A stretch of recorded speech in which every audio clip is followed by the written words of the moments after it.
My name's Ayana Sterling. I'm a student at GCE Lab School, and in this episode, I'm focusing on how GCE's Action Project System challenges students through the SWOT model, and how a student's personality really shines through their APs. I briefly spoke to Sarah Brock, the Director of Admissions at GCE, about her role in the school and how she engages parents who may want to send their children here.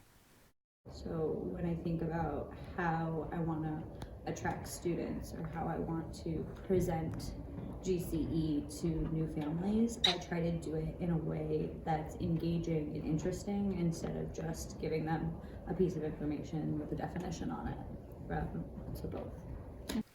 I want to talk to students in GCE about the 8P system's strengths, weaknesses, opportunities, and threats. In class, my teacher made us take several different personality tests to determine what our type of personality is, whether we're introverted, extroverted, open-minded, flexible, creative, hardworking, and more.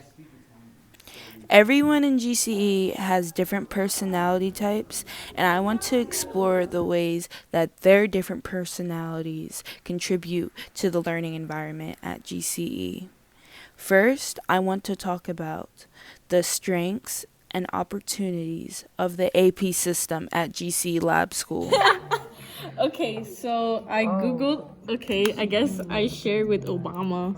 I don't know who the wait. That's that one dude from the Matrix. So I'm extroverted, intuitive, feeling, and judging. I guess my extroverted side shows through APs a lot because I like to show my voice, and I don't really like following a prep worksheet. I don't really use it to like word by word. Like I like using my own lingo, my own language, my humor in my blog, and yeah, I like showing my personality through my blog post and not making it look like everyone else's AP. But not saying everyone's basic, but kinda.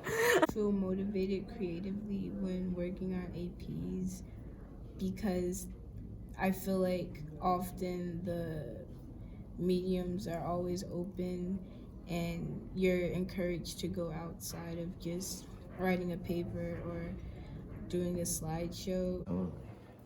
I would say every single AP should reflect you. If it could have been done by anybody else, then why did you bother doing it? Or on the other hand, like if it can be done by anybody, then why did the teacher bother assigning it? You know. For me, I looked at a former student's blog. They were typing as if it was an actual blog. Like I forget that our blogs are like blogs. Like you can show your personality with it, and like it doesn't just have to be like a place where you submit your projects. Just looking at former students, like how they like shown their personality, really inspired me to be like, okay, I just don't need to use this as like a Google Classroom kind of submission website. And we even get provided examples of times that students did think outside the box or do something creative, and it motivates me to do that so that I can be just more understanding of what we learned and more like satisfied with turning in my work. Even if I don't get like an 100, I know that I took my time on something and that's helpful, and I can see that helping me in the future. And I think a lot of students implement their art in their action projects, and that also inspires me to like do my art in there. So I think just showing them that it's possible to do action projects with like art or music and personality, then it like opens up that opportunity for them. Jasenia and other students at GCE talk about some weaknesses about the AP system. For me, I procrastinate a lot on APs, and I wait until like the last day to do it. Usually, it's weird because like in sophomore year, I literally did an AP like a week before it was due just because I was that excited to do it. I think it's just like lack of motivation, and like there's a lot of free time to do APs in class. Okay, so in some ways, the system is weak because students get easily distracted during these free work times that teachers give us. Are you distracted or?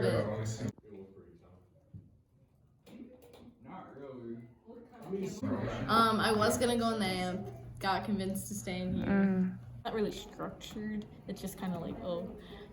I feel like the work days are helpful.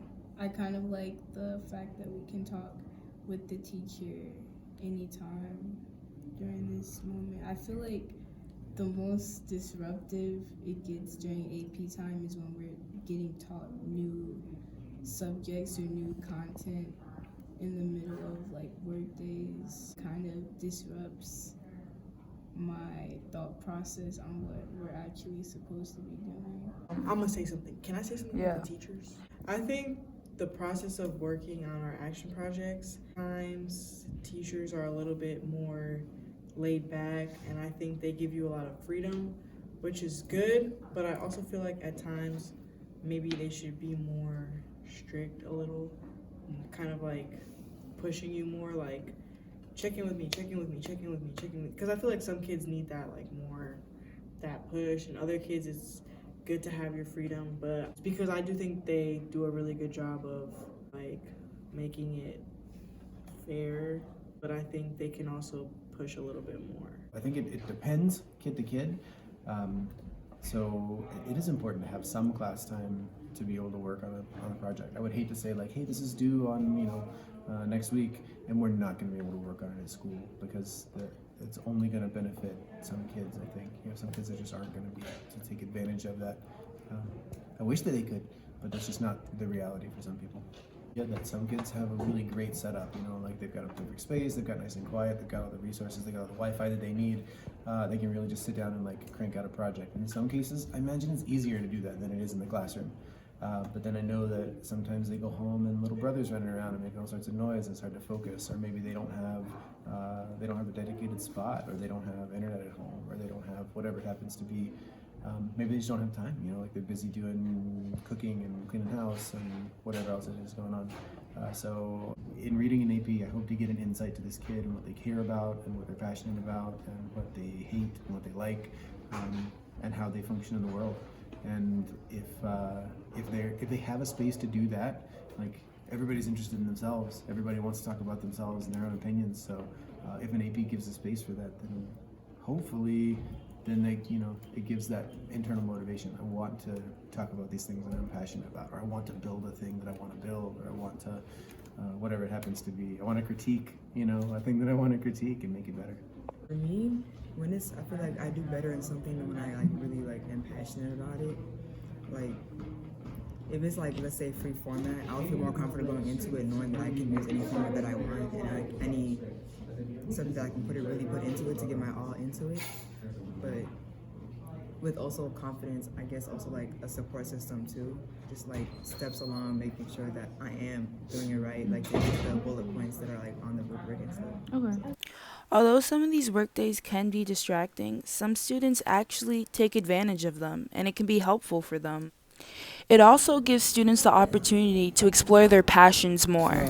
Right now, I just finished one slide for the Math Allows opportunity, and I'm kind of listening to everything. Honestly, it's a little bit slower than I expected, which is fun. But I'll work on this very hard tonight. I want to finish this here, and afterwards, I then want to kind of write down the responses people said, and then I want to make my own SMART goals, and then I'm almost done. And yeah, okay. Good job. That we get here are you have more freedom to do what you want and use the medium that you want. So I feel like with that, you end up learning more and you get to develop skills that you personally want to work on. It took me a year, but I'm starting to get it now. The freedom that they give us with our APs. I guess I was so used to following the rubric. It took me a minute to see that I could incorporate a lot of my own personal taste and style into what I create. Junior year, maybe I wasn't as enthusiastic for the action projects because I didn't realize how much freedom I had in the medium of choice, and I wasn't really treating them as I would a final presentation, which would excite me more. I like action projects more than traditional public school projects just because I'm able to use my passions and create a product that I like. So in the end, my schoolwork comes out better.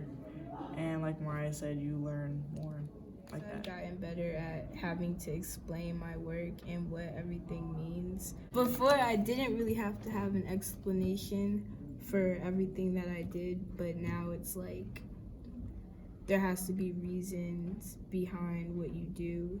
And you have to find a way to translate it to people who haven't learned all of the things that you've learned. Blogging my action projects has helped me because I take more pride, and I also am a lot more meticulous because I know it's going to be published.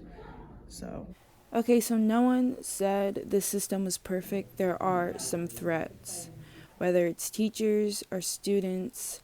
I was even one of them. I got yelled at after taking this video because I was distracting students from their work time. Anyone can be a threat to the AP system. Few students in the senior class have repeatedly had side conversations, and I have hearing issues, so it's kind of hard. My hearing bring up the volume whenever people talk quietly, so it frustrates me, and I feel like I miss a lot of information when people are talking and I can't hear the teacher anymore. I just feel like some of that stuff might be a part of my APs that I might need to do in the future. How does that make you feel unsafe in class? It doesn't really make me feel unsafe. It makes me feel more frustrated in a way, because I want to get all the information so I can have an easier time with the AP. I guess that answers your question. Okay. So do you think, are they taking away from your time and No. learning? I can still focus. Okay. I just think it's other people who have a hard time focusing with this kind of. Okay.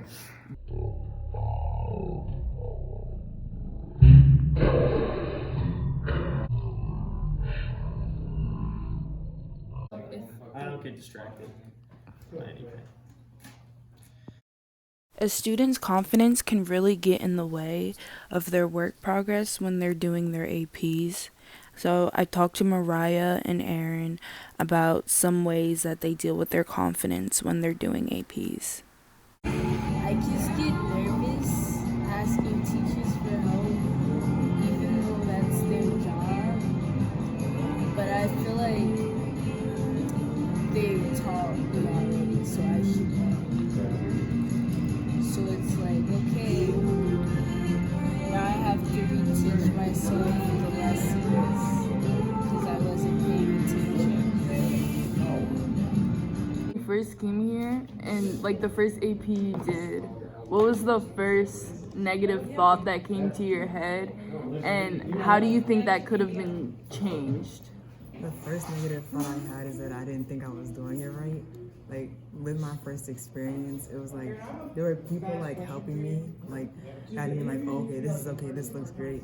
At the same time, I felt like proud of it because I could like do it in my own way, and it was like something that I actually like cared about. Like, I remember my first AP with me writing about like my roots and just like in like poetic forms. I really liked that, but at the same time, I felt like You're it as doing good as something everyone wrong. else's? Yeah. Is it as good as So everyone else? when working on APs, how do you feel you could become more confident when going in and leaving confident?